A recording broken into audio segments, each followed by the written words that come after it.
Test, test, test. We're going to call this meeting to order. This is the City of Texas City, Nestler Center. We're having a Wings of Heritage. We're having a commission workshop. First on the agenda is the roll call. We're going to start with Commissioner Delgado. Jason Delgado, District 4. Chris Sharp, District 3. Wade Johnson, Commissioner at Large. Abel Garza, Mayor. Brian Getchis, Commissioner at Large. So we have a majority. 5 out of the 7 members are present. Next, we're going to get started by turning this program over to the moderator, Mr. Joel Tumbleson, Chief of Staff for the City of Texas City. All right, thank you, Mayor. Thank you, Commissioners, and welcome, community. Just a couple of housekeeping items real quick. There's a clever touch screen over there. If you're having trouble seeing, you want to walk up to that screen, you can see the presentation a little better. Try not to touch that screen. It is a touch screen. So today we just we call this public workshop because we wanted to, ultimately our objective is to receive consensus from the mayor and commission on the direction for the municipal complex project moving forward. So back in May 21st, 2025, the commission approved a funding to start this municipal complex. Since then, a new mayor and commission has taken office, and following the transition, we've gathered a lot of feedback, and since then, we've made some adjustments considering that feedback with some new proposed ideas. But ultimately, we want to get some direction from the commission and the mayor of how you want this project to move forward. So with that, I'm going to turn it over to Jack, and then we'll get started with the presentation. The plan today, Mayor and Commissioners, is to have PGAL kind of do an overview of how we started, where we got to, our current status, and some proposed ideas going forward. And after that, we'll have the public come up here and the community can give comments. And then after that, we'll open it up for questions and comments or concerns from the commission and the mayor. And we have a multitude of people here that should be able to answer or address any questions you ask. So Thank you. with that, we'll turn it over to Jack. And Mr. Harrison, we're going to try to get another microphone. That one sounds real raspy. I can holler if it works better, Mayor. Well, if no one's sitting there, he can pick up that microphone. Will this one reach? Yeah. Jack, will that reach? Hello, hello. Is that better? Yes. All right. Well, what I'll do is I just wanted to introduce the team that we have, Mayor, Commissioners. Like Joe said, we wanted to just get some direction of how to proceed with this project. Just keep in mind that once we have a direction to go, it's going to take probably 3 to 6 months to get some pricing so that we can really just stomp the gas. With that, the person who's going to be giving our presentation, the most of the presentation, is our architect, PGAL. And Cody with PGAL is going to come up here and kind of run us through where we started and where we're at right now, our ideas and a couple different options of what we're looking at so that you guys can take a look at it and let us know if we're in the right direction. PGAL is an award-winning architect. We've chosen. They've been working with us. They've done a lot of hard work to get us where we're at. They've done everything that we've asked them to do. And in their efforts to give us exactly what we need for the City of Texas City to last as long as the last City Hall did, we chose to get a contractor on board through the Construction Manager at Risk process. Construction Manager at Risk is a process that allows us to get your construction manager on board prior to having all of your documents done so that they can help us develop the budgets and keep us in line where our budget is and where it needs to stay. So Spall Glass is that contractor. We went through the competitive bidding process. They were selected. And it just so happens that Spall Glass is the contractor who built the old City Hall. So it comes full circle with that in that regard. But with that said, I'm going to turn it over to Cody Blanchard with PGAL. PGAL.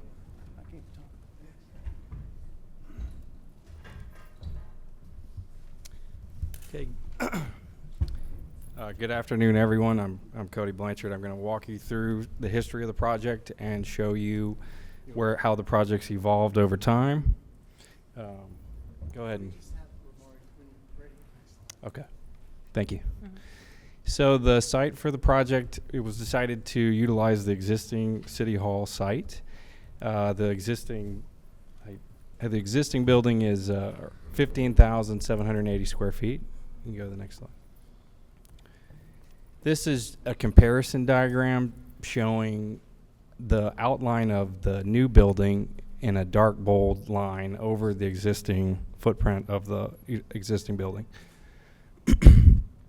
So you can see they're comparable in size. To some degree, you can see sort of ghosted in the EOC, which I'll get to in a minute. Go to the next. So initially, back in April of 2025, we were asked to develop a concept package for this building. We created a series of floor plans. You can see on the screen at the bottom is the first floor plan. Top would be the second floor plan, and we created a site plan showing the different components that would go into this project, the new City Hall with all of its departments, as well as the Emergency Operations Center. The design has evolved over time, which I will get to shortly.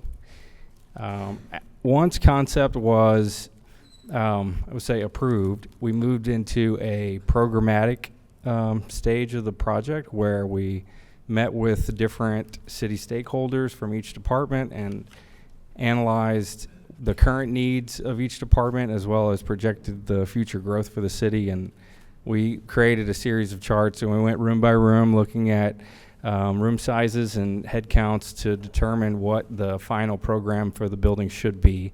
So these are just some screenshots of all of that data compiled into a digestible format. And then this is the concept exterior rendering that we included in that package. We gave the city 3 options, essentially, of architectural styles for this building. This one was ultimately chosen. We call this a transitional style, where it's using some traditional architectural features mixed in with some more modern elements. So things to highlight about this design and why we like this design. It does play off of some of the existing architecture at the Doyle Center. There's a terracotta roof at the roof of City Hall and the EOC. There's a stone arcade you can see, which connects both of the buildings together aesthetically. The main entry would be signified by 3 sort of landmark archways. And then we're also featuring some kind of architectural landmark tower element that would give this building a little bit of prominence from the street view. And then this is how the design has developed. We took that program and we kept developing that design. This is a more up-to-date rendering, and just showing you how we're still honoring a lot of the things that I spoke about on the last slide. The square footage that we're sitting at now, the first floor is around 31,000, the second floor is 17, the EOC is just shy of 7,000 square feet, so bringing the total project to around 55,600 square feet. And then this is the original design's site plan. You can see the larger of those gray boxes would be the City Hall building, and it's oriented on axis with that existing Centennial Fountain that's out in front. The existing parking lot is maintained and it's resurfaced. To the right of the larger building would be the smaller EOC, and then they share this mechanical yard space between the two, and that space is also utilized for circulation to get up into the Emergency Operations Center. Behind the buildings would be a parking lot for employees, and everything is fitting nicely between Phoenix Lane and the existing walking trail to the west of the site. So this is the floor plan of that design. It's color coded by department, so you can see which department occupies which space. I'm going to walk you through this floor plan starting from the front with the series of double doors that face the Centennial Fountain would be the main public entrance to the building. You'd be greeted with a reception desk and a stairwell that could lead you to the second floor. To your right, which would be the left side of this drawing, would be a new commissioner's chambers. As you circulate south, you'd pass an elevator, public restrooms, court check-in, clerks, and a courtyard to your right, and eventually you will this corridor will lead you to the municipal court space. Going back to the lobby, on the other opposite end of the commissioner's chambers would be the utility billing department, much like the City Hall building was designed before. To the right of that would be the training room, which could be a dual purpose. It could be used by EOC. It could be used by any department. The city at large could utilize that space for training. South of that in yellow is the IT department, and then south of that is community development and grants. Below that is some back of house spaces in gray, and then in blue at the very end it would be the communications department. Go to the next. This is the second floor of that design. As you going back to the lobby, as you go up the stairs, it would lead you to a public mezzanine, which you could access the mayor's suite, which would be in that teal kind of color on the left. On the opposite side, and everything really on the right side of this plan is secured by a card reader and corridor. But on the right side of this would be in the kind of darker pink, management services, and then economic development in the lighter pink. So that blue color would be legal, yellow is HR, and then we have finance and purchasing south of that. And then in the middle of the building is a core space with a shared conference room that could be utilized by any department, restrooms, and then in that blue color in the middle is city secretary. So this is the resulting square footage that those two levels add up to, or are sitting at around 48,665 square feet. The EOC, this is the plan for the EOC. The primary space for the EOC is an emergency operation, or the war room for the Emergency Operations Center. It holds about 35 spaces. There's a support storage, a support conference room. There's a space for dispatch for 6 workstations with their own restroom and break room. And then there's a server room in this building. There's a break room for the employees. There's support offices, and then a locker room and 2 restrooms with showers. So this is an elevation drawing of that design. You can start to see what materials we're considering for this building. Primarily at the base of this building is a stone wall that has a series of arched openings that connect both buildings. You can see also the concrete tile roofing in orange. There's a mix of orange and light beige bricks. And level 2 of this building is primarily stucco plaster, with the EOC being tilt wall. We can paint it to match the same color as the stucco to keep a consistent design. So over the past several weeks, we've been looking at some alternate schemes for both City Hall and the EOC, as Jack alluded to. This slide is talking about a new location proposed for the Emergency Operations Center at Fire Station 4, which is off of Lagomar Boulevard. The site plan depicted on the left side of the screen, that you can see at the top of that image, there's the existing fire station that was built not that long ago.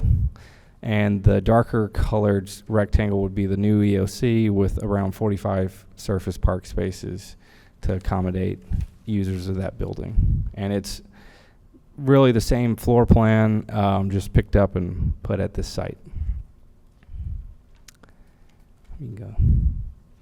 And then these are some images of, on the left, this is an image of that fire station. It's mostly like light tan brick on a dark CMU base with dark standing seam roof. And so I think we're moving the design direction into matching that aesthetic, stripping back some of that higher end material, not higher end, but some of the limestone and terracotta roof can come out of the EOC design, and we can go to more materials that match the existing fire station. The second part of this presentation is about the current designs that we're considering for City Hall. We were asked to look at primarily a single-story version of the building. There's a number of other revisions to the plan that this sketch incorporates. I'm going to go through those listed here to the left. One is removing the shared training room. The second would be removing one of the courtrooms, the smaller municipal court, and utilizing the commissioner's court for a dual purpose use, using it for commissioners' meetings as well as municipal court. Removing the purchasing department, which would be absorbed by the financing department, so it would be a smaller, it would be a reduction in square footage, but the finance department would grow slightly to accommodate purchasing's needs.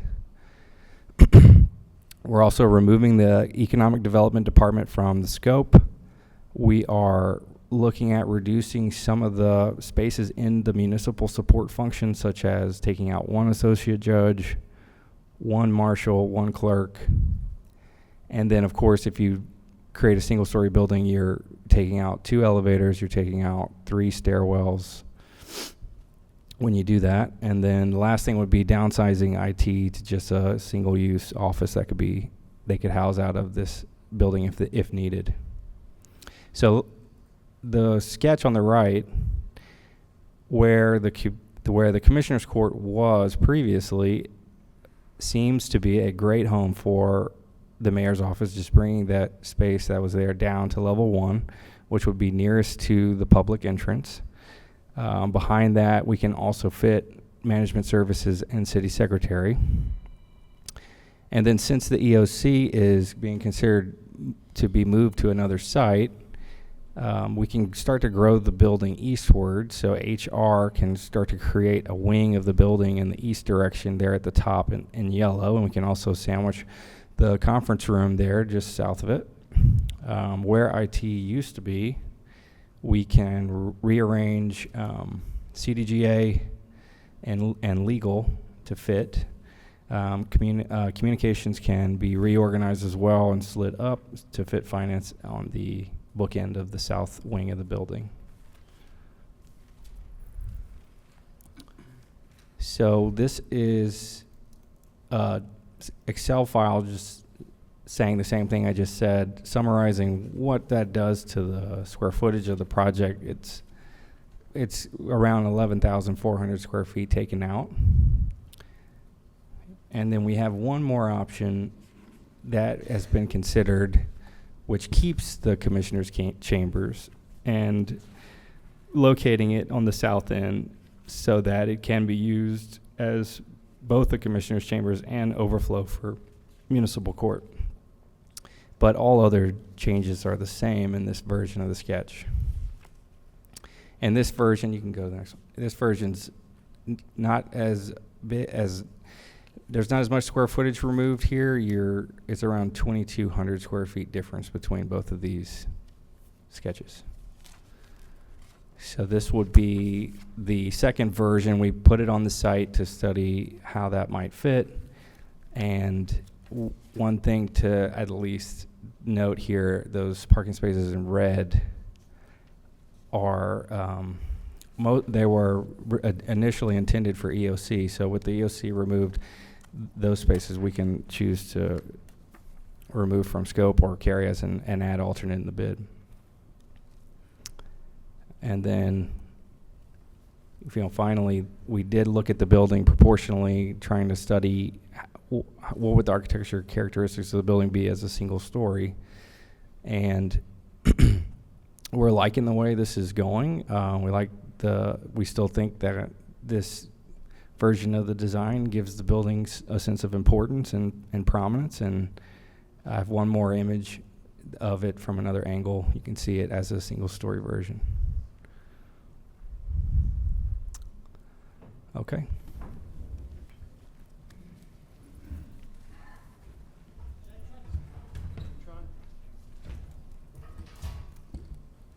How's this? Does it work at all? Test, test, test. You got to turn it on, huh? No, it wasn't. Okay, hey, Cody, thank you. Commissioners, I hope that you got at least a good overview of now where we were started, now where we're at. Just to kind of sum up, if I could, option B of the last two things that Cody presented. Option B allows us to meet all of the original goals while still cutting 9,000 square feet out of the building. So that's something to keep in mind. And we're trying to get a consensus of how we're to go from here so we can move forward and get this thing on the road. Just once again, remind you that,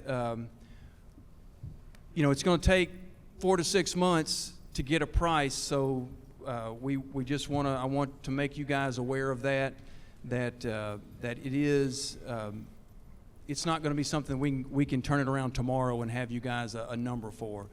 We don't even have a number right now because I don't know if it's hard to tell because Cody did such a good job, but that was just a sketch that he put together. So without further refining the design, we won't really be able to dial in some hard numbers. But cutting 9,000 square feet from the building will make some serious financial considerations. Thank you. Thank you.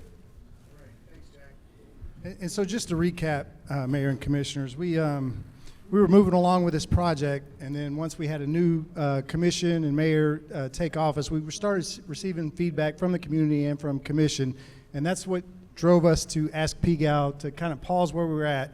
Like Jack said, it's going to take a while to get to the point where we bring y'all a final number, and we didn't want to keep going towards that goal and spending time and energy and money if it wasn't something that was supported by this dais. So that's kind of what drove us to kind of hit the pause button, get with PGAL and say, what are our options? And that's what we're hoping to present today.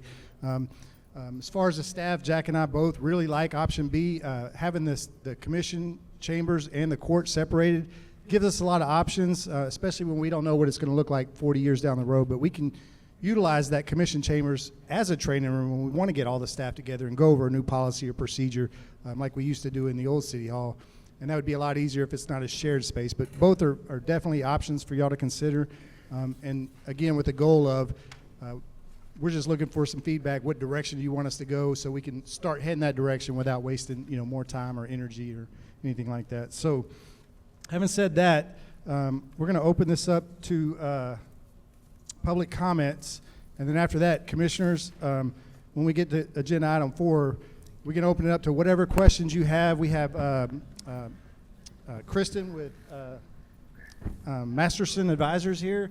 We also have a representative from Spalglass and PGAL, Ms. Laura Boyd, our interim finance director is here, Jack, myself, and anybody else. We hope to be able to answer or address any questions or concerns. So, Mayor, I'll let you take it from here if we want to go to public comments next.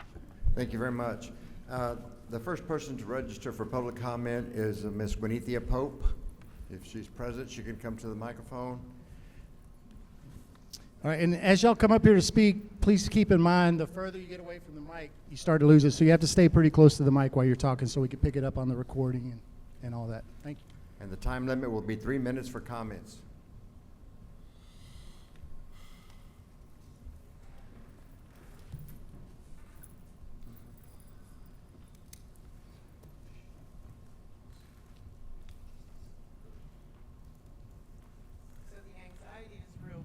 Not a public speaker.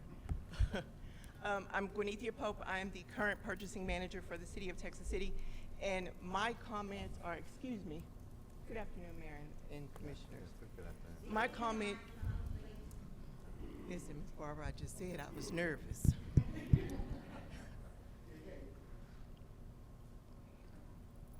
My comment is solely from the employee perspective.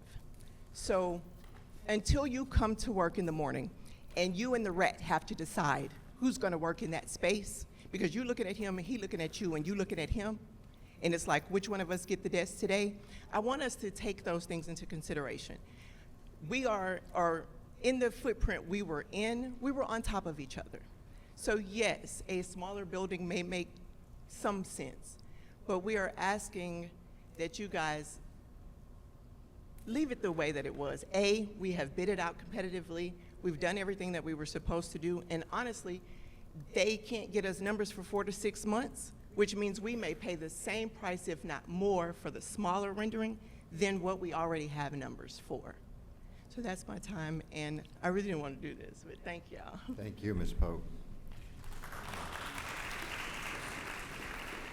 Next to speak is Lucille McGastley.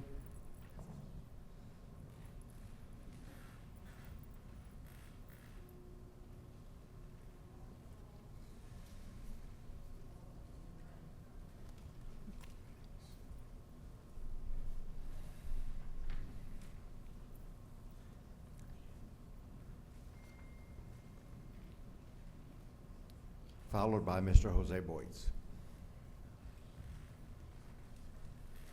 Good afternoon. My name is Lucille McGaskin. I'm a resident of Texas City, and I'm a little suspect of the meeting being held at 2 o'clock in the afternoon, because a lot of you always wanted to say that you wanted the community to have input, and a 2 o'clock in the afternoon meeting, a little strange. I'm a little suspect.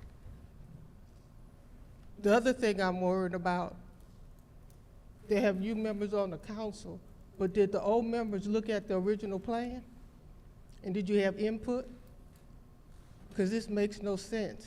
And then the delay, just like the previous person said, they're sitting on top of one another. They probably were sitting on top of one another in the old building. So now it's even worse. So I'm suspect of why you want to change the plan all of a sudden. It's a little strange. Thank you. Thank you.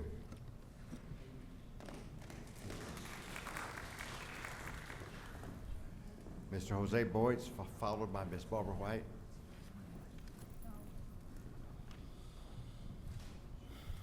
Thank you, Mayor and Commissioners. My point is not actually on the project itself. I'm more in comments about the process that took place. And we need to actually review the process. I applaud and support the Commission effort to conduct what I call a salvage operation from a municipal wreck. A wreck that was driven by legacy rather than by real need. The wreck started by the previous Commission, January 8th of 2025, when actually a resolution was included to use 95 million of bonds to do this project. And then all of a sudden, through some legal action from our friend, Brian Getchus, he found out that the meeting was carried illegally, and actually the whole thing was actually reposted. And then on the reposting, which happened March the 5th of 2025, all of a sudden the 95 million turned out to be 75 million, and they added a new fire station. Wow, that is amazing. So these facts underscore the questionable process developed and accepted by our former commission. Also, I must consider these facts. There was something called Community Matters 2030, and this was actually back in 2021. It was approved, and that followed another report by the Gardner Economics Report around 2023. Well, none of those reports that's supposed to have provided the path forward into the future for Texas City included the municipal project. If that would have been so important, why was not that project included on Community Matters 2030? And on top of everything else, we have not heard anything about the progress made on Community Matters 2030 and the Gardner report. I mean, that is what we need to find out. We need to know from the commission and the city why are those projects. So anyhow, those are my words, and thank you very much. Thank you, Mr. Boyce. Ms. Barbara White, followed by former Mayor Johnson.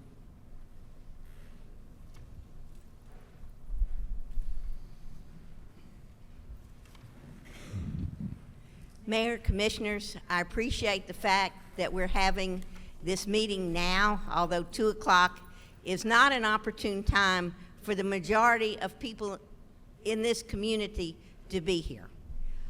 I honestly think that we don't need that quite as big a building, and we don't need a Taj Mahal with a fancy tower or any of the other extras. We need space for the employees we have. I don't think Texas City is going to double in size. This new building is more than double in size. I think it still can be downsized a little further and consolidate some of the expenses so it's not quite so expensive, so we can get out from under all of the money that's proposed to be spent and pay back some of it to save some money for a rainy day. And I think we still need to know how much has already been spent and where it went. Thank you very much. Thank you. Former Mayor Johnson, Dedrick Johnson. Dedrick Johnson.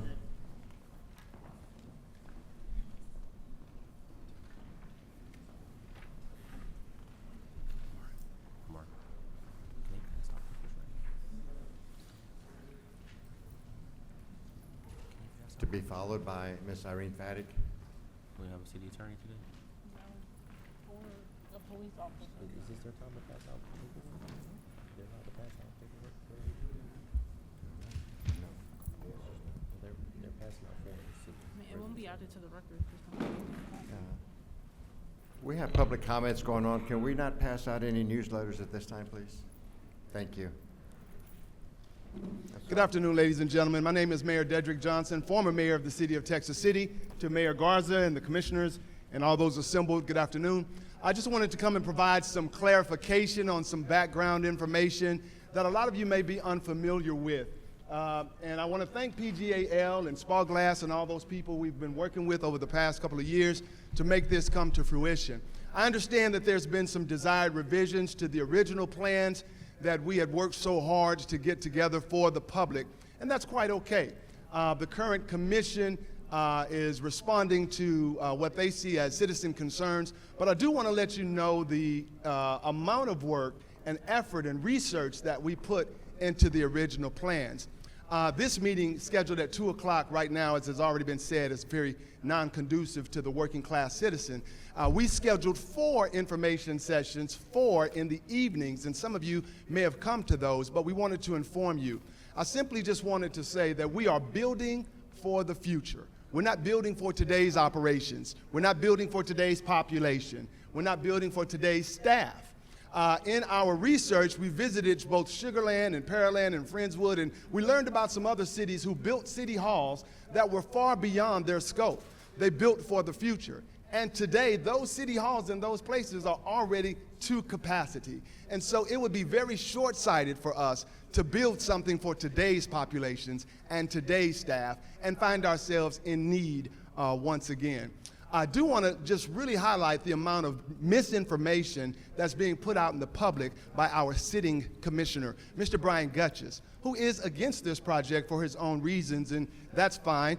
But the misinformation and disinformation that's going out really needs to be researched by you, the public. The city never went out for $95 million in bonds. There's no financial documents that state such. There is no documentation other than a meeting which talked about a notice of intent. Our creditors have told us what our limits were, and we came back after our research, after doing our due diligence, and thought about what we needed, which came up to about $74 million. I want to thank our previous finance director for working hard on that and making sure that this scope and this project was able to fit in that without raising your property taxes. And we've done that, and so we're thankful for that.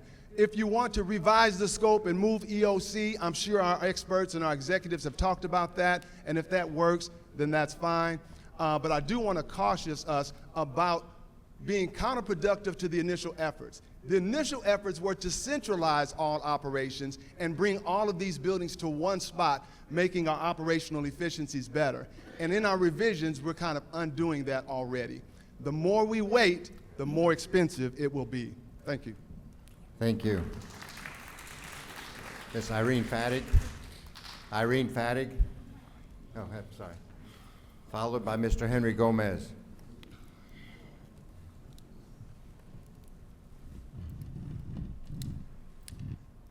Hi, Mayor. Hi, Commissioners. I just wanted to say thank you for reviewing and everything and doing everything that y'all are doing.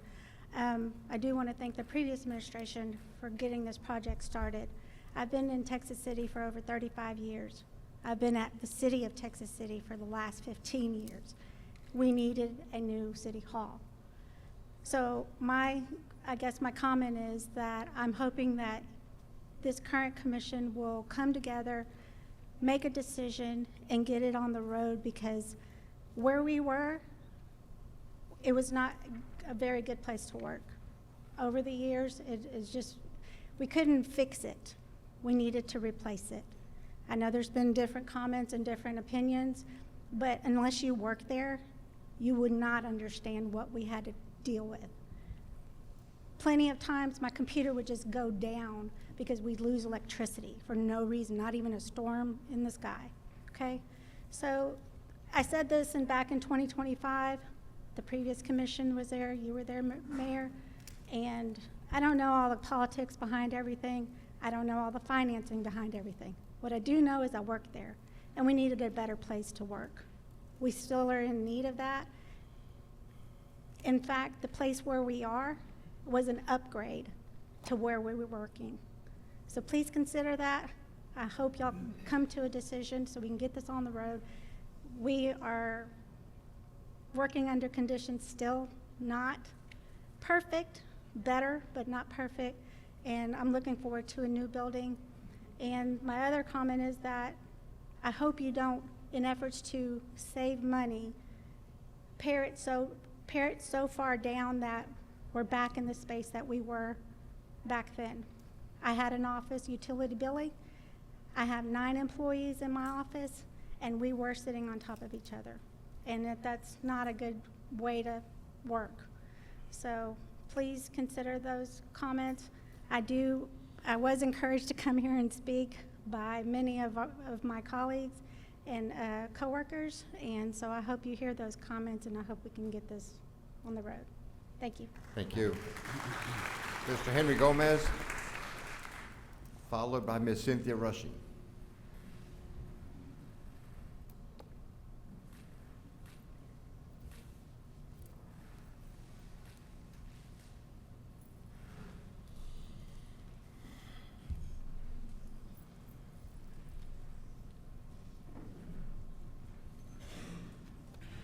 I thank the mayor for allowing me to stand and extend my remarks. I want to talk about the hotel motel tax. Okay, I remember on the. No, we're not here for that today, Mr. Gomez. Okay, I apologize to you. Okay. Thank you. Ms. Cynthia Rushing.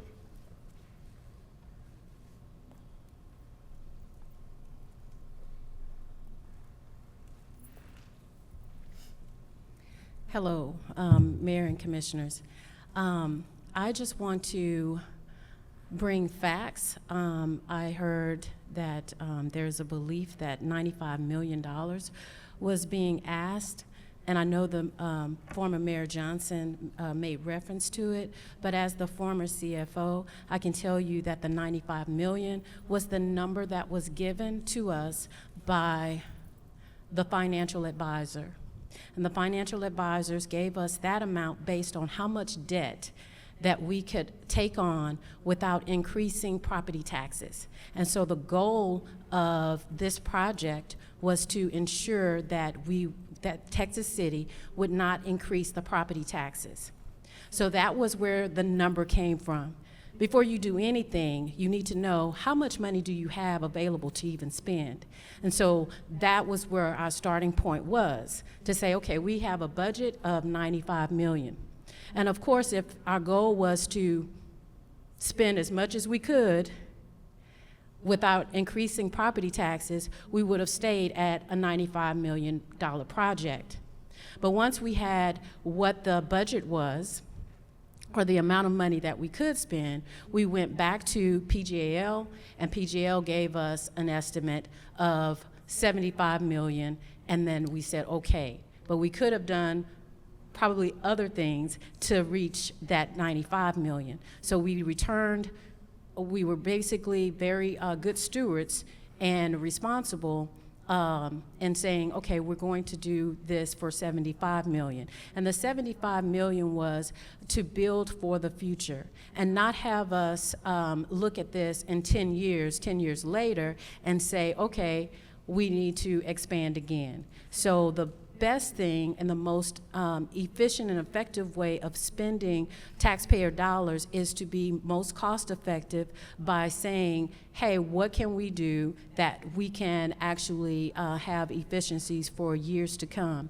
And so the building that was former City Hall was in place for over 55 years, and so we were looking at a long-term goal and a long-term solution to minimize the amount of money. So $74 million is the amount. The $95 million was the starting point that said this is how much you can spend based on the debt structure. And that's all I have. Thank you. Thank you. There being no one else to speak on public comments, we're now going to open it up to item number 4, which is the commissioners' questions, comments, and discussion. Commissioners, any questions, concerns, comments, discussions that y'all want to ask the department heads, the company that's putting this together? Mayor Garza, I have some questions. Yes, sir. Your questions, then comments? Either which way. It's all the same item 4. Okay, fantastic.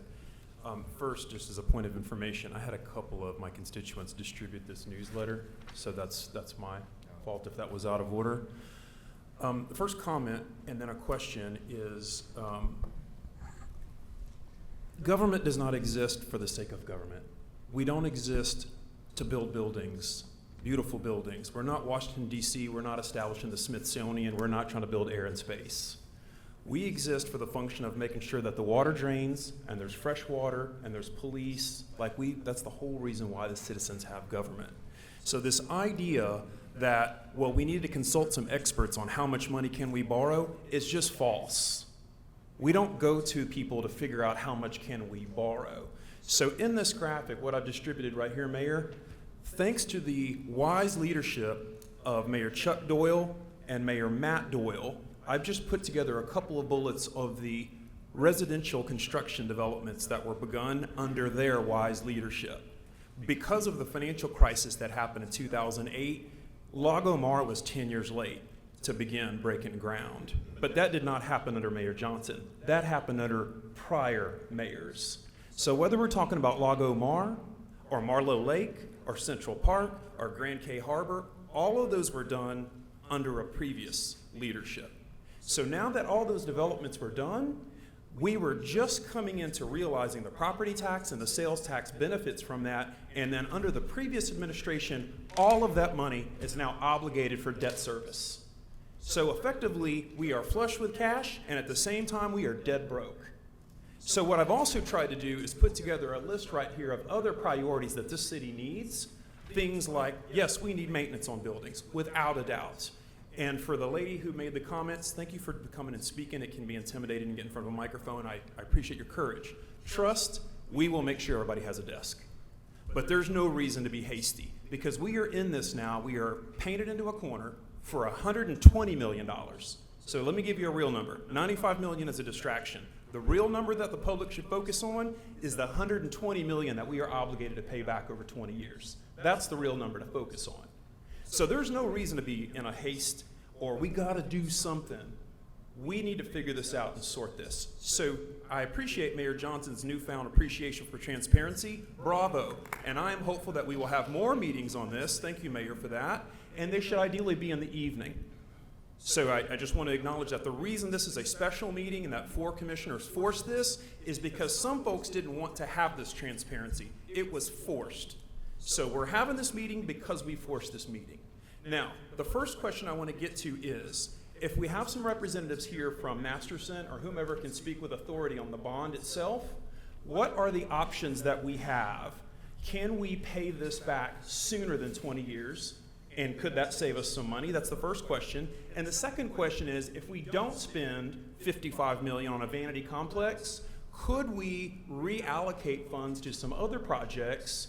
I do recognize that the CO has limitations, that we had to build things that were congruent with it, but does that mean that we have to build a municipal court? Or could we build a really fantastic fire chief office and that ticks the box so we're compliant with the bond? So there was a number of questions there. I appreciate that.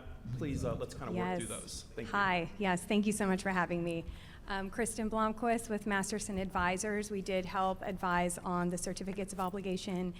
So it sounds like you have 2 questions. One, can we repay or pay off Yes, ma'am. the new debt? And the other is, if we don't, can we spend some of those proceeds on other projects that Yes, the ma'am. commission? Wonderful. So first question, we are able to refinance these certificates of obligation. Now, just as, you know, bond market standard, we've always, in almost every financing that you're ever going to see with other financings and bonds and certificates, there is typically a 10-year call period. So what, you know, what bondholders like to see is that if they purchase a bond, let's say a 10-year bond or a 20-year bond, you're not going to take it away the next year, right, by refinancing. So they want some certainty that they're going to be able to hold on to that bond for a while. And what has become market standard is to give the bondholders 10 years to hold on to that bond before you can take it away.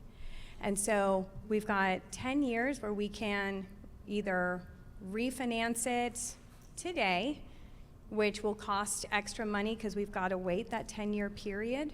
So we would have to use funds, set them aside in escrow, let them sit there for about 10 years so that the bondholder that we've already promised has a right to that interest and then that repayment. So that will cost a little bit extra because while we issued, say, $1 million, just throwing out a number, that $1 million has interest associated with it. Just like if you were to take out a mortgage, you're not just getting $350,000 and not paying interest on top of that over time, right? And so that's exactly the same way as with a bondholder. They want, you know, they have a right in some cases to hold on to that bond, get paid interest over 10 years, and then you can refinance it at that time. And that's very similar to, you know, everyone's mortgage, you know, 10-year, 20-year mortgage. And so that's one option. You can take funds from this financing, set it in escrow, and then let it sit there for 10 years or now 9 years, right? It's been about a year. And then you can pay off whatever portion that you feel comfortable, depending on the size of the municipal complex or depending on, you know, a few other factors as we go through how we want to handle this complex. So let me insert right there. Thank you for that. That was very helpful, and thank you for being here, truly. This absolutely. is potentially a hot issue. This may not be what Yes. you normally do on a Thursday. If we were to hypothetically cut in half, instead of spending $55 million on a city hall and whatever constraints that we need to follow to be compliant with the terms of the bond, Sure. but instead if we spent $25 million and then we held those funds in reserve, then we could hypothetically pay down the debt significantly at year 10. Is that right? You could pay down the debt, and just to help answer your second question is we do have flexibility with this bond financing or these certificates to use those proceeds for other things that were included in the notice of intent that you had published your constituents. In the official statement, it delineates things like infrastructure, streets, and other things, right? Yeah, the 147-page official statement. I'm a nerd. It's a big one. It's good bedtime reading, but yes, I read that. Yes. Okay, Yes. what are the bare minimum requirements that we must meet to be compliant with the terms of the bond? So as long as you are spending down those proceeds that comply or that that are for the purpose of what is outlined in that notice of intent that was published in the newspaper, then that's what you can spend those proceeds So on. hypothetically, instead of building a new municipal court complex, it could be a municipal court office or annex? And does that mean we're still compliant with the municipal court requirement? Yeah, so, I mean, I would need to, I am not bond Understood, counsel. understood. I'm So giving I you some would need to- foreshadowing, though. Yes, yes, so I would need to, kind of relay all of, these more detailed legal questions with your counsel. But really, the one big component that will be tricky if you were to pay for it on its own is if it was just council chambers and council chambers alone. If it sounds like the council chambers that you all are contemplating is more of a flex space and will include municipal court and kind of other uses for commission chambers. Let me add some clarity for that. I can't speak on behalf of the other 6 voting members of the commission, but I know that this commissioner doesn't need a new council chamber or an office or a private conference room. So I'm against none Understood. of that on my behalf. The others will decide. Mhm. But if hypothetically we nix the idea that we need a new city commission chamber and private Mhm. conference room and bathrooms and all that other kinds of fancy stuff, Mhm.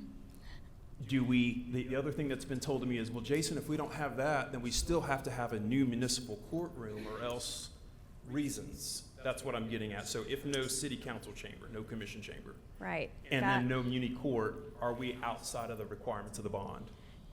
Not that I can see. From what I've looked at in Perfect. your notice of intent, there are a multitude of other components of the municipal complex that your architect, went through. And again, I am not legal, so I don't want to, misspeak. But as long as those components fit within the notice of intent that you had published in the newspaper, then what you're spending on for those components is fine. Fantastic. So then, Mayor, with that guidance, Jack, Joe, I think then we've talked about this privately, that there's flexibility in this. We don't have to go spend $55 million building a fancy city hall. Like, we could do other things with it. Is that a fair summary then, to kind of put a bow on all that? Yes, as long as it complies with the notice of intent that you published in the paper, yes. But just to comment on that question, the city employees did do research and found out that there is a House bill or some bill, 1869, that states that we have to have municipal court in this facility. Is that true? I will need to go back and check with your counsel to make sure that that's accurate. It would seem, Mayor Garza, that if it's a bill, it's not yet passed. And in the No, interim, we're that- bound by the obligations of our official statement. Is that right? So House Bill 1860, whichever number that was, apologies, that did pass in the last, I can't remember if it was the last session or the prior session, but that does limit what you can spend certificates of obligation funding on. So they have put limitations on what you can spend COs on. That's right. Yeah, that could require more research. I'm not an attorney either, but Yes, that's just what so we're hearing. I'm gonna relay that information. And what would also be really helpful is I know we've got square footage, and just to understand, and I know we don't have costs just yet or estimates, but if we could get just a rough cost estimate so that we can kind of see, okay, what are the different percentages based on square footage, so that we can run an analysis, see how much it might cost to either escrow funds or repay part of this debt in order to make sure that you comply with the certificate's notice of intent. Does that make sense? That was wonderful. Thank you. Okay. Okay, Yes. great. I think others had some questions. To Commissioner Delgado's question about can we pay this off sooner, and you mentioned that we could, but it's going to cost us. What would those costs look like for changing the plans from the original to going this route now? So. And also, did- sorry, part two, and what kind of effect would that have with those bondholders, our representation, or I mean reputation or credibility moving forward if we go for another bond in the future? Yeah, so, because we do have that 10-year call provision where we can't call bonds more earlier than 10 years, the bondholders, they're safe. They've got, their 10 years locked in, so they're totally fine. Because what we're going to be doing is basically taking funds either from the proceeds or however you decide to fund it and put it in escrow. It's just going to sit there, earn interest. It's going to pay interest to the bondholders. So they're all set. They will not have any issue if we decide that we want to pay this back a little bit earlier. Did I answer your question? I think part two, they won't have a problem, but part one, as far as like what the cost looks like What for the us cost? to do this. Yes, Does that- yes. I think it also depends on how much we would be refinancing, or not refinancing, but how much we would be, it's called defeasing, so From the paying original. back in escrow. So depending on the, I guess, composition of this municipal complex, how much we would really be required to defease, that would have a big impact on how much it would cost. So let's just say part of this complex, there's 1,000 square feet that we can't spend these proceeds on, then that'll give me a much better understanding of, okay, 1,000 square feet, what does that equate to in dollars, and how much would that cost if we were to defease funds associated with that? Does that make sense? Yeah, so I think right now, I guess I'll put it like the risk versus the reward. Is it It will be more expensive, if that's Yeah. what you're asking. okay It will to be go more from expensive. and I mean going from what the original plans were to going to one of these two plans? It'll be more expensive to go that route. So if we cut the cost of the project and you have, let's just say you cut the cost in half, that means you've got half of whatever the project was. You said maybe 25 million or whatever the amount might be. You wouldn't necessarily have to defease that 25 million. You could use it for infrastructure. You could use it for, public safety or any of those other components within the notice of intent. Okay. And so, so cutting down the size of the municipal complex doesn't have a direct impact on the debt that's outstanding. It really depends on how much we would need to defease in order to make sure that the components within this complex fall within the allowable spending under the notice of intent. Does that make sense? Yes, that makes sense for me. Okay. Thank you. Thank you. I have a follow-on question to Commissioner Knoxon's questions. I appreciate his concern about holding faith with the bondholders. At the time that this money was borrowed, it was not well known that we had not we had not completed an audit. And that came out later after the money was borrowed. And we still have not posted a 2025 audit. I've spoken with our finance and accounting leader. There's a lot of moving parts to get ourselves ready to complete an audit. Yes, and she's working very hard.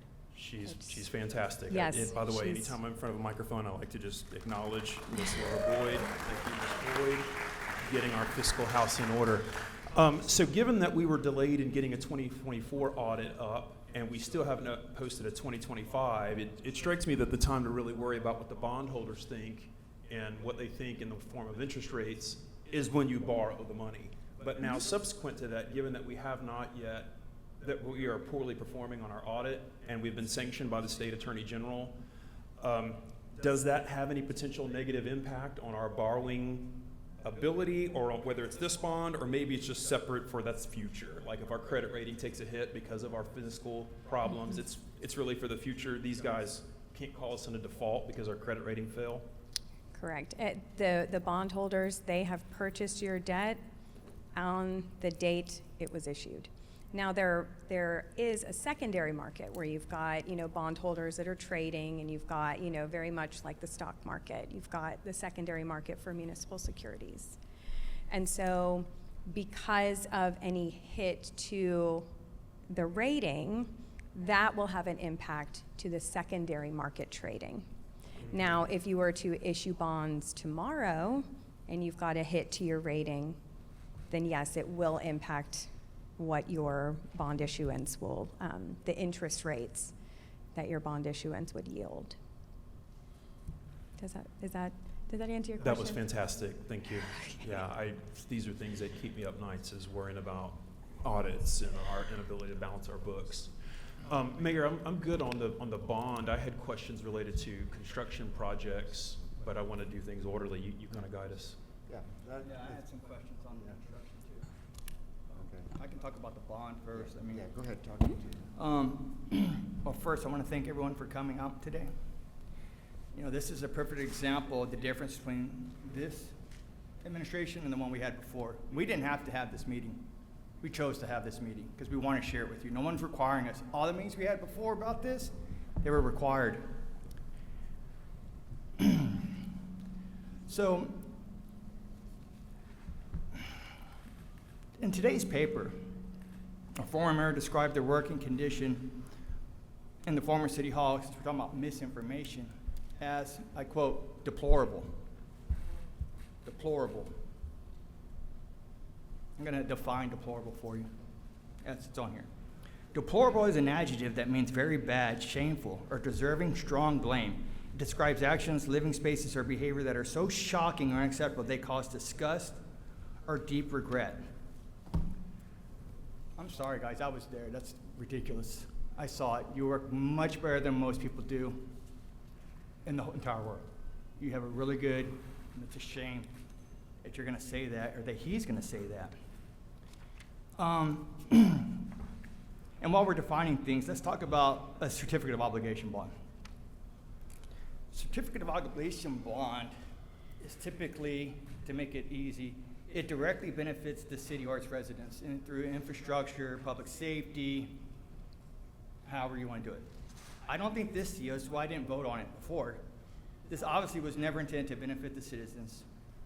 It was to benefit the mayor as an accomplishment and his staff. Remember, all of us, including myself, on the former administration, we fully understood that our constituents did not support this. None of them did. Well, let me rephrase that. The majority of the constituents didn't approve this. So, they went ahead and went with it anyway. They knew they had to do it before the state requirements, get it done. And that was a decision that they would regret in the next election. So for too long, this city has been run by a mayor and this staff, but not anymore. It's going to be run by us and you, the citizens. That's how we're going to do things from here on out. Now, going from there, my questions are usually simpler than Commissioner Delgado's. What would you say the average cost per square foot it was in the original design? I mean, I know those prices were there, we saw them. I did not see pricing. One of you know. It might be Jack. Someone knows. Yeah. Jack, I was calculating $875 a square foot for the realtors in the room. So I'll just ask her the one question that I had for her. Maybe I didn't understand, maybe I'll make this more clear. If we did not put a municipal court in the new building, but we worked on the municipal court we do have, enhanced it, Would that be doable? Or do we must have a new municipal court in this building? That's a simple yes or no. Well, so are you asking when the building was the existing building? The existing building is gone. Well, I know the existing building is gone, but are you talking about if we were to have renovated the prior building? Okay. When we build this new municipal court, this new, what do we call it, the municipal complex? Yes. Does it have to have the municipal court in it for this CO to go through? Or could we just build a new city hall, make it bigger? It needs to be bigger. We were growing out of that city hall. There's no, but the designs we have, we're still tripling the size of that city hall on what we want to do.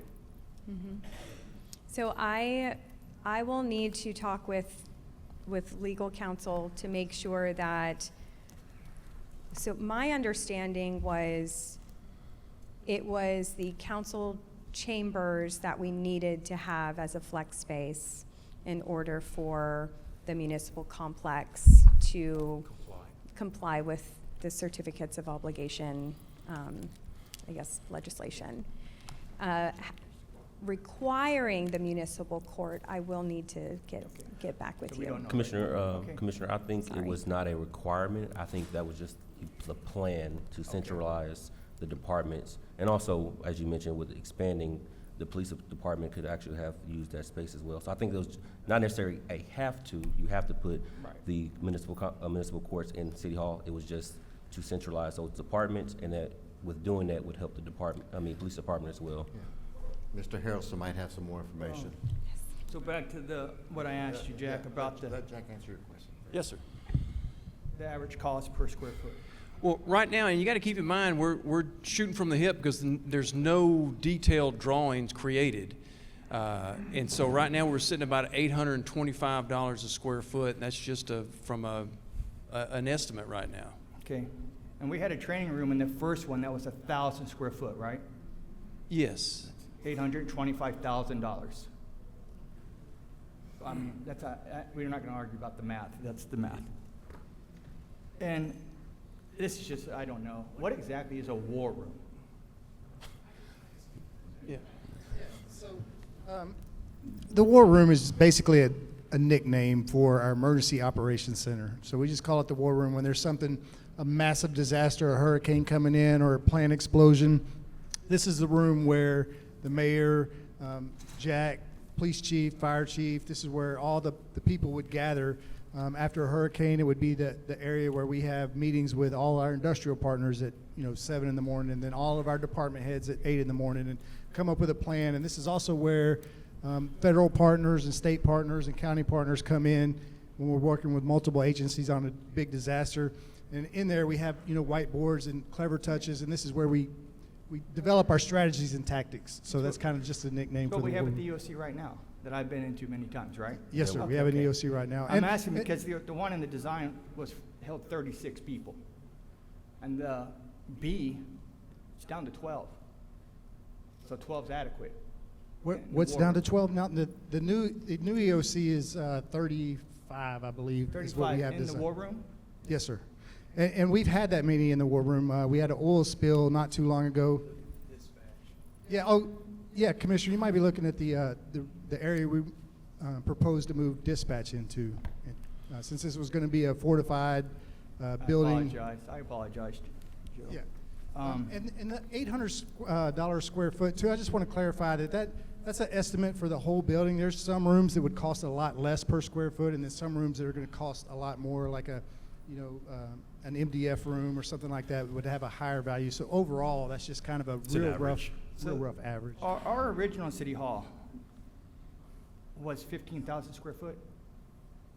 Yes, roughly. I mean, looking at the 1955 drawings, that's what we Okay, what's trying the to read, square foot? 15,000 to 18,000 square feet. Yes, sir. What's the square foot for B? 39,000.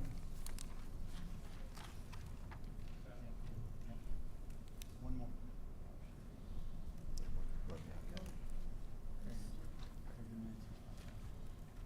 So that's like a 70. Yes, 39,000 square feet. That's like 70% more. Well, but you have than to what we keep in had. mind, Commissioner, that you know, a big section of that is, you know, the municipal court alone is 87. Well, no, I agree with it. I like it. I like it. I'm just saying, a lot of people are saying that this little bitty building, no, this building is 70% bigger than what you were in. Yes, a It's total not- building. We can cut down that palace and it's still gonna be really nice. Still gonna be really nice. That's it. You know, people have said a couple things about the 2 o'clock thing. We all argued about that. We did not want 2 o'clock, but we had to have these guys, we had to work with their schedule, the guests. And this time frame, this 4 to 6 months thing, all I can say is we shouldn't have torn down the city hall so quick. There was no reason to do that day before the election. Maybe we should have waited and see what was gonna happen. It's not our fault.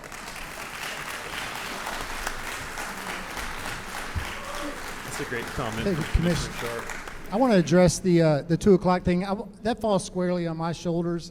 There was a lot of conversations about when the best time to have it, and Commissioner Sharp is right. We did have to coordinate a lot of schedules, and I was also trying to keep the employees in mind, not having them have to stay out. I knew this was going to be a long meeting, as probably our next public workshop, which we are going to try to move that to the evening time. So I didn't consider all the factors, so I take full responsibility for making the final decision on this 2 o'clock workshop. There was no nefarious intent there. It was just what worked out at best with all the people we were inviting, and to be able to get this on the agenda as quick as possible. And I had some ideas for B. I think it would be possible to the CDGA, that's Community development. right. We could leave them where they were, just hypothetically.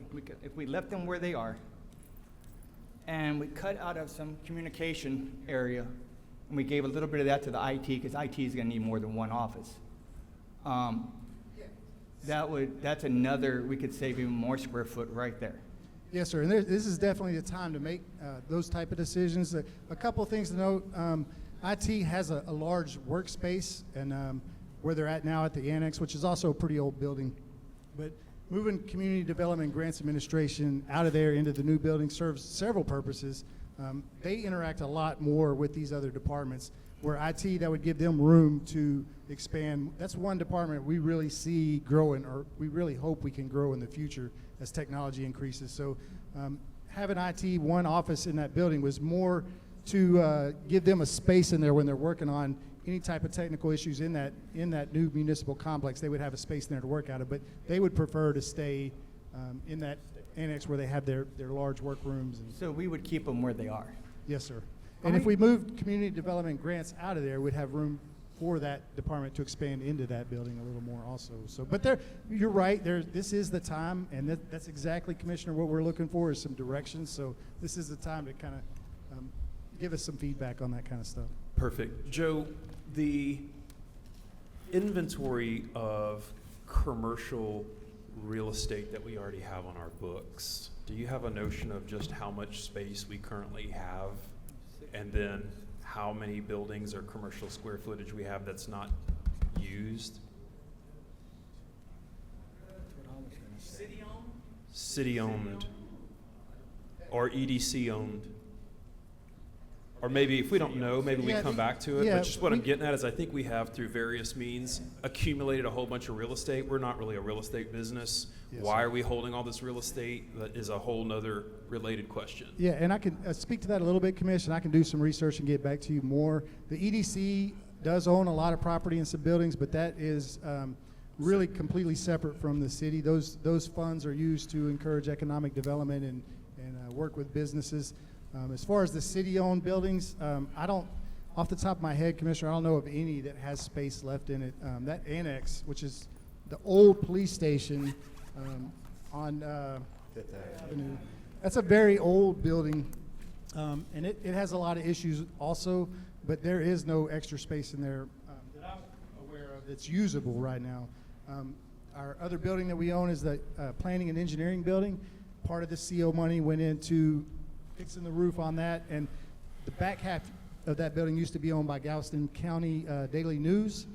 So we've since acquired that portion, and we're remodeling that with the CO money to be able to expand that planning and engineering space a little more and make it a little more usable.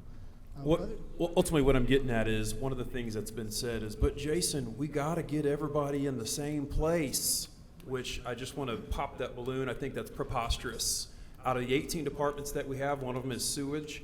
I don't know any of you that are probably going to the sewer department on any routine basis. So just the idea that we need to get everybody all in the same space because we need that is preposterous. Yes, I just want to get that said. So now then, if we have other real estate that we could upgrade, like maybe the old Legacy Post Office building downtown on 6th Street, or like we don't have to solve it today, but what I just want to get out there from the public record is we have real estate we own that we could renovate, potentially, since this very nice lady just said we could use this funding for other infrastructure purposes.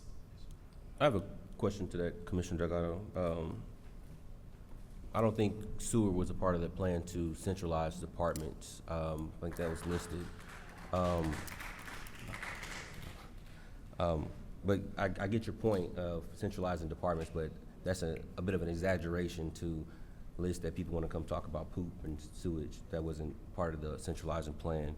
And I think it's kind of counterproductive or wasteful to look into renovating buildings such as that one on 9th Street. I think if that was an option, these employees and staff members were here during the original assessment, and if that was an option, I think they would have considered that as well then. I think it's going back to, hey, let's expand the old City Hall.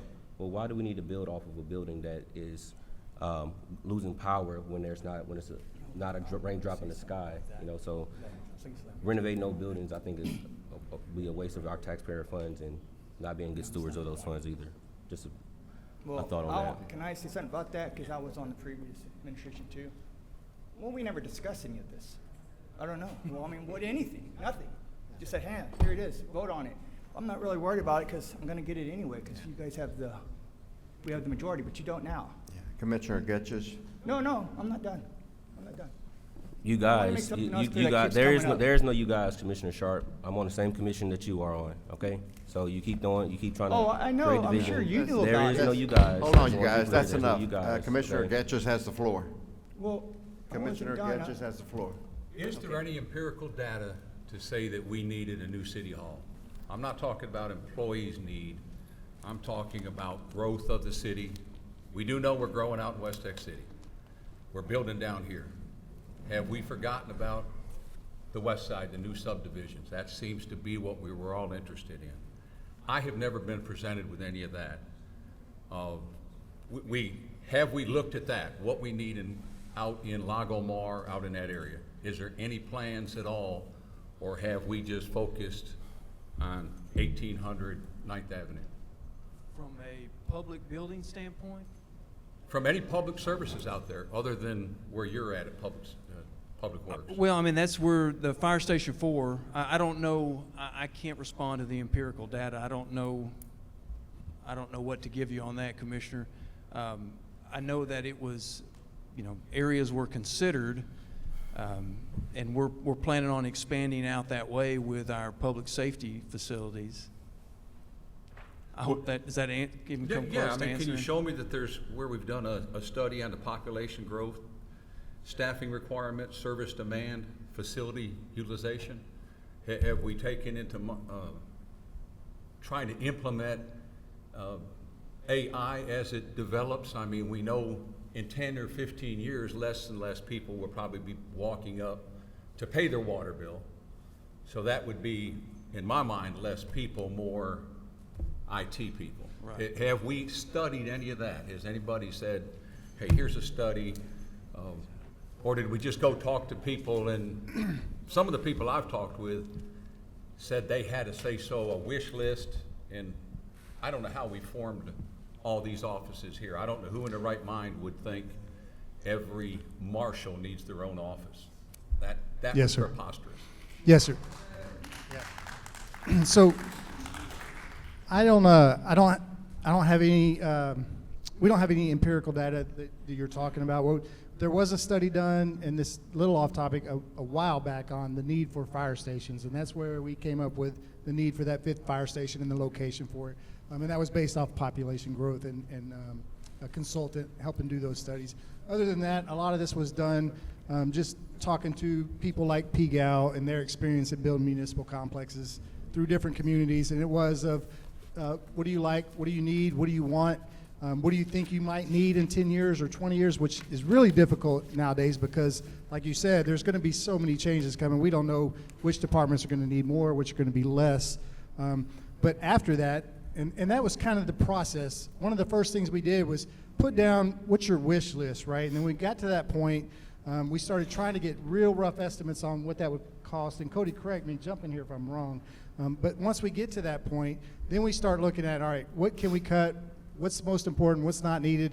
And we were kind of in that process, getting ready to go out for bids when this change occurred, and we started getting this feedback, and that brought us to today. But so I hope that answers your question. I don't have any research or empirical data to back that up, though. And there probably should be, but I would agree. PGAL is a very good organization. They're very capable, but they base on what we tell them we want, not what empirical data said you need and what the growth rate was going to be of the city. Yes, sir. And I think we missed that boat all along. How much money did we borrow? I've heard 74, 75, 70. I don't know.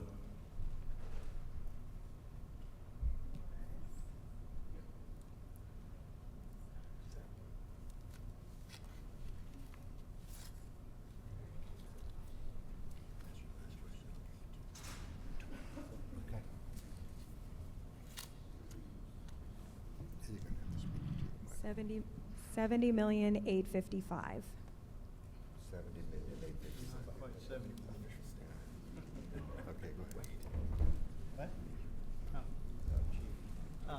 I just got a quick clarification question because both Commissioner Delgado and Commissioner Sharp brought up a point, and I got lost in the translation somewhere with this. But the simple, because I'm a simple soldier, the simple question I got is, you're saying that if we save by downsizing our municipality complex, that we can either relocate that funds to something else that's been earmarked in the initial letter of intent, correct? Correct. That's right. So, say we didn't put the city court in the city hall, we left it where it's at the police station. The money that was earmarked for that could be used to renovate that area, or where IT and CDGB could be used? So you would be limited to what was outlined in the notice of intent. Okay, that's what I'm trying to say. It's like, if we did that, would that money still could be used, but Yes. we could use it elsewhere other than on the municipality complex? Correct. So Okay. long as it's, I would love to send all of you the notice of intent so you can, and we can all make sure that the funds that will be spent elsewhere, that they qualify to be able to be spent. Okay. That's the only question I had about the bond or anything else. Mr. Sharp. You're next. On the bond? Did I have something on the bond? Hey, Oh, Jack? yeah, okay, I thought we were just gonna go back and forth, I'm so sorry. We don't have a picture of maybe the front of the, B. Yes, You have that on? it should be one of the last Did we slides. show it? Right. Yeah, that's it right there. This is the B. Yeah, because you can't, right now, there's no difference between the I'm A or just the saying, B. that's a beautiful building. I agree, yes, That's a sir. beautiful building, so I think bringing it down to that, I don't think we're gonna be losing anything. It's still 2 floors, Jack? No. No, sir, that's Okay, single, just that single front story. facade is kind of It's just, that's what the architects get paid for, is to make a simple building look like. And you know, we gotta have to keep in mind as well is that anything new, when you have something that's not new for so long, anything new looks extravagant. And that's not necessarily the case. You know, just the new codes and requirements that, windstorm requirements that we have to build to, that drives a lot of costs up, especially, you know, just being in Texas City. So it's going to be, what we have planned is only the public-facing areas are going to look nicer. Everything else just looks like you're going to the doctor's office. I mean, it's just a regular commercial building. You go into somebody's office, it's just got drywall and paint and carpet on the floor. That's a great lead-in, Jack, to my next question, which was, so for those unfamiliar with commercial construction costs $825 a square foot seems a little bit rich. We agree. We agree, and I think that Spall Glass would also agree that he's not enjoying us and our architect hammering on him about coming off of that dollar or that amount. We're working on it, but without giving them some more details to price onto, they're not comfortable coming off of that number just yet. It's understood. Yes, But just for those who may not follow this and the significance of that, let's assume that anyone in this audience lives in an 1,800 square foot house. An 1,800 square foot house times $825 a square foot means 1.4 million for your house, just to make that real easy to kind of consume. That's really rich. So Jack, the follow-on question then is, I look at Tanger and other commercial buildings that have been built around here, are there lower cost means of construction that we could explore, like tilt wall buildings and other things like that? I can assure you one thing, Commissioners, that when we choose a path to go, I'm a taxpayer too. We're not looking just to spend every cent that we have, so we will continue to look for cost savings measures, because I assure I'm not enjoying going to come up here and answer those questions of why it costs so much. So, and these guys know that we're going to hammer on them to get it down to as low as possible. Thank you for that, Jack. Your perspective is refreshing, and very much appreciate you guys taking time for this. But just in fairness, we heard from some members of the previous administration that started the conversation with, we went and asked how much we could borrow so we could spend 100% of it. So it's through this hearing that we're bringing some accountability to, just because we can borrow it doesn't mean we got to spend it. Like, that's the key point that we're trying to get across today.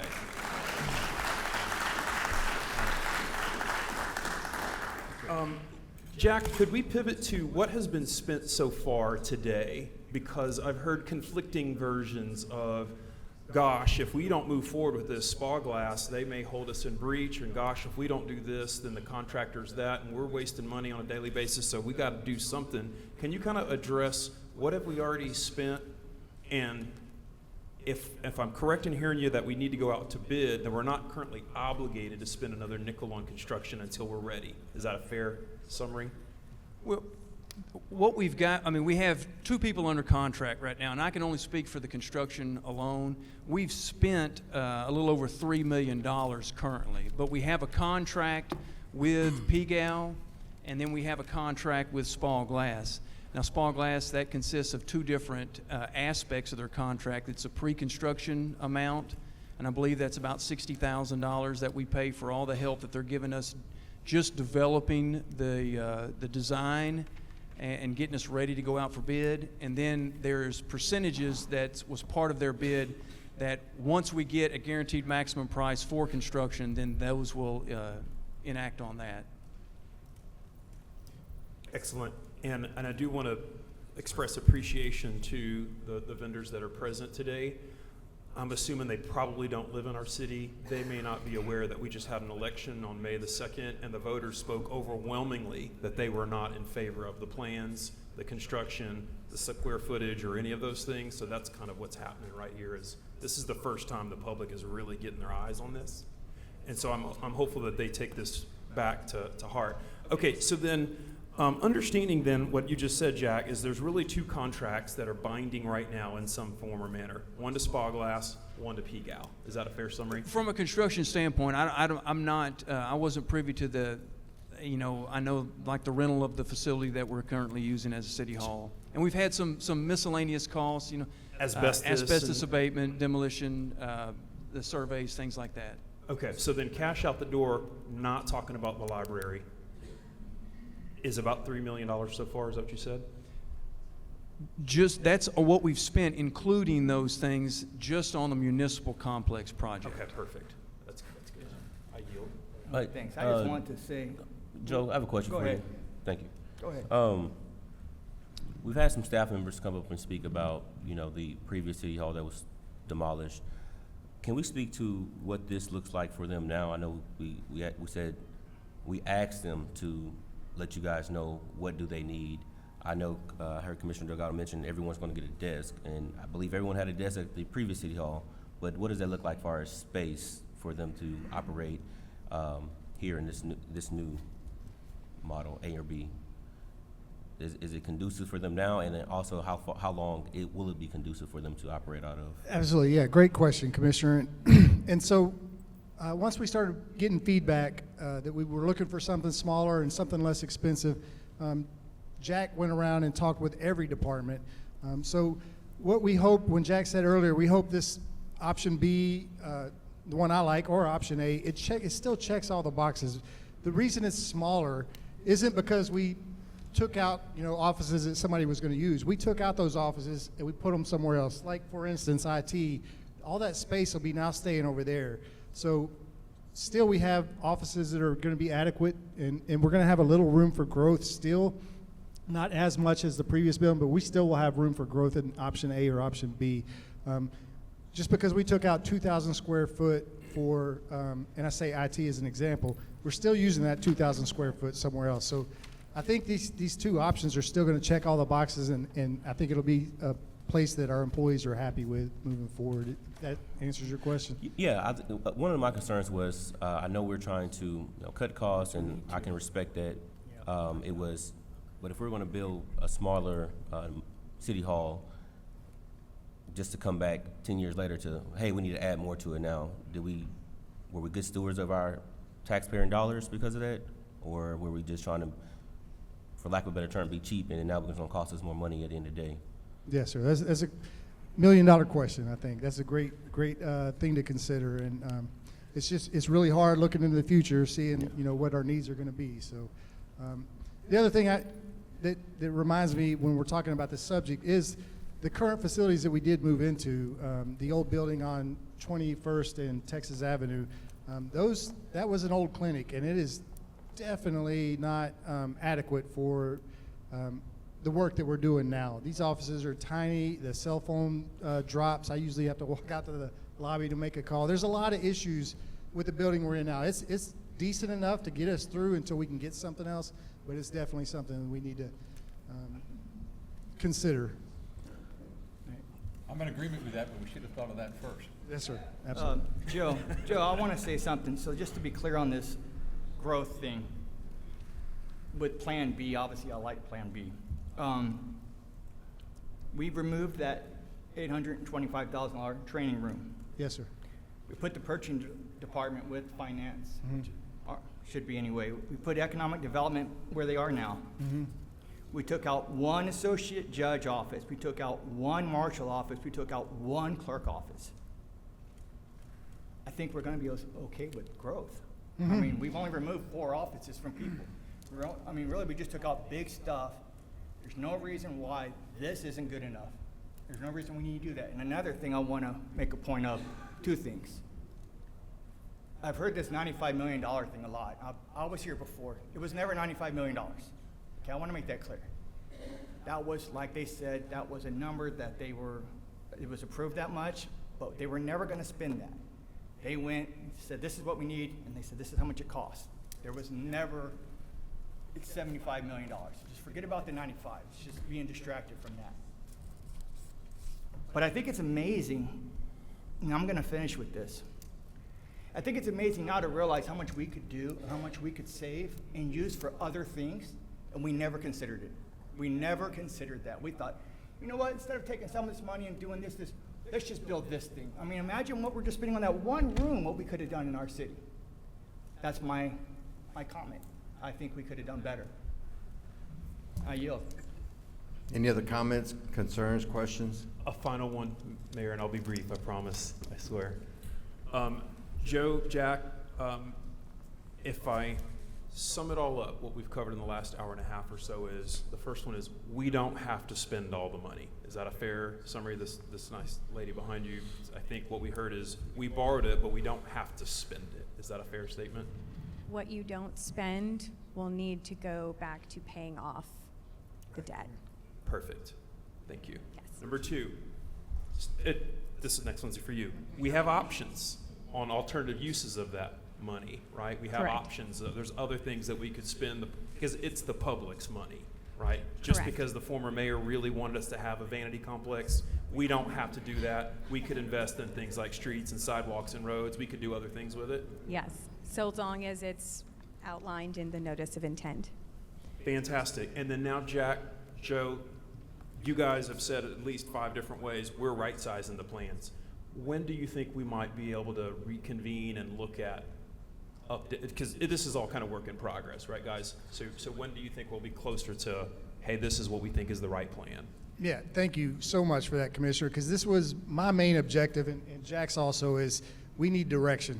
We need to know, because we're going to spend time, money, and energy coming up with what we think is the right plan, but we don't want to do that if it's going to be met unfavorably, because ultimately, whatever plan we come up with, it's got to come back before a commission to get approval. And if y'all deny, if people on the dais don't agree with the plan we came up with, then we just wasted a lot of time and money. So, having said that, the hope today is for us to get direction from the current, hopefully a consensus of what y'all would like to see built, and then we can hit the gas, like Jack said, and we can come up with a plan pretty quick. It's going to take a while to get PGAL, give PGAL some time to draw it, get with Spalglass, come up with some estimates, and I think, you know, if we got clear direction today leaving here, I think in a couple months we can come back with some more clarification on, you know, other than the hand drawings, get you some better information. Thank you, Mayor. I have a question just for clarification. Heard a few different things. I'm just trying to make sure I'm clear. We only took out 70 million. Is that correct? So the previous administration, we were allowed, I guess you could say, 95 million, but we only took out 75 million. That's correct. So we did not use 100% of what we. That's right. Okay. That's right. And Where- so, and just to give a little bit of clarity around where that number came from. So anytime we work with our city issuers, the first question is, okay, we've got a basket of capital improvement plan. We've got all these different infrastructure projects that we'd like to do, or we don't have infrastructure projects, but we want to think about them. We have a current tax rate of this much. What is it that we can afford so that we can either start thinking about a capital improvement plan or start kind of, you know, cutting back on the different infrastructure projects that we want to do? And so that's really the first step that we take with our clients is, what is it that their current tax rate can afford? And so that's where that number came from. And then it turned into, of course, okay, well, we don't want to do that. So let's think about, you know, what we want to do so that we can kind of move forward on any other projects that we have that we're interested in. And I know it's been talks about we don't have to spend all the money. We can allocate those funds for other improvements. But as you keep giving a disclaimer, it has to fit within the intent. And I don't think anybody has that in front of them right now to specify. Well, or do we might. exactly what that means? Because just putting it out there that, hey, we can allocate those funds for other infrastructure improvements, there's still some specific things that you have to allocate it for. So I don't want anybody to leave here with the misunderstanding like, hey, we don't have to spend all the funds on the new city hall. We could do upgrades to our utilities department or water department. Well, it may be some stipulations in having to allocate those funds to that. So that'll be a great thing to allocate those funds to another department or another infrastructure improvement to the city, but also understand there's some stipulations probably with what you can do and how you can do those funds. And lastly, just for a point of information, please don't take this the wrong way or insulting to, but I was a part of that previous administration, and we had 4 public information sessions for the public, for the community to come out to hear these plans, hear these ideas, and share their thoughts and opinions about them.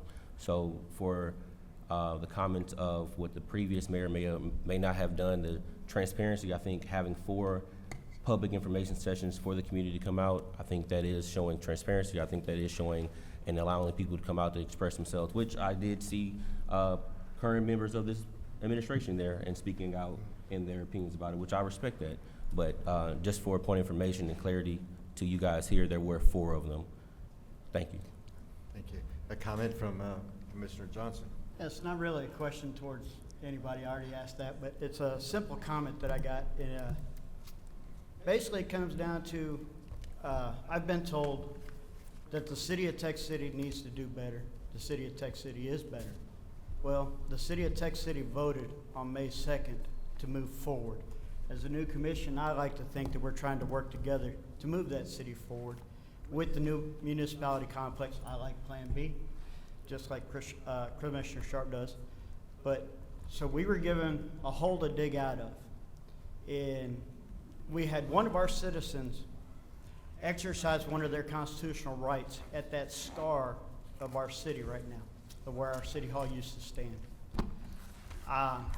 Did I agree with everything he did with how he did it? No, but it was his constitutional right to protest his government in the way he saw fit. He was a veteran who served under that flag and deserves the right to protect that flag. That's all I got. Thank you. Go ahead. Thank you so much for putting up this is the list of projects that have been approved through the notice of intent that was published in the newspaper and also published on the city's website for 45 days before we priced these bonds, or before the commission meeting where we approved the sale of the bonds. So the first one is constructing a municipal complex that includes all of these different components within the complex on 1801 9th Avenue North. The second one is renovating the existing Public Works building on 1701 9th Avenue North. The third one is constructing and renovating parking structures and facilities to serve the new and renovated city buildings. And then the fourth is to construct and repair different streets, roadways, including road, streets, sidewalks, drainage, and related improvements. The fifth one is to purchase materials, supplies, and equipment. And then the sixth one is just any professional services involved with the sale of the securities. So, all of 1 through 6 all go back to, it has to be to the project, not to say, hey, we want to take some money from downsizing and put it to renovating one of these old buildings that the city has. That is does correct. not fall in line with the intent. That is correct. So that will not work, okay? So we downsize, save money, so we cannot take money from this project and go renovate one of our old buildings for whatever reason. They don't say that in here. That is correct. That is correct, okay. Yes. You can work on roadways around the building or sidewalk improvements, but not the actual building But itself. it won't help our staff or, fixing the sidewalk when we need space for them to do Understood. their job. But it'll help our Thank you. citizens, Thank you. right? Yeah. Okay, good, so everyone's paying for it. A sidewalk, yeah.